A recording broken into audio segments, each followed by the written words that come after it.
يلا بينا يا اختي انت وهي نعمل شويه مخلل الليفت للعيال. ده بشاير الليفت يعني لسه طالع جديد وطعمه تحفه.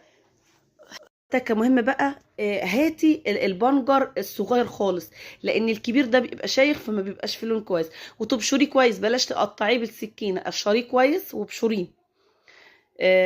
وحط عليه كميه الميه، ده المحلول الملح بتاعه. البنجر مبشور والملح فيه. بس طبعا انا ما قضيتش الكميه الميه دي في البرطمان. انا كنت جايبه برطمان كبير. قررت اللفت زي ما انتوا حابين، كبير صغير، انا بحبه صغير عشان يطيب بسرعه معايا. وبزود له ملح على اساس ما يدوبش معايا بسرعه. مليت البرطمان، وطبعا حطيت المحلول الملح بتاعي طبعا، بس ما كميه الميه كانت قليله، فزودت ميه من الحنفيه. وبعد كده زودت ملح. والبنجر زي ما انتوا شفتوا، بنجرتين او ثلاثه، بس من الصغير، لان الصغير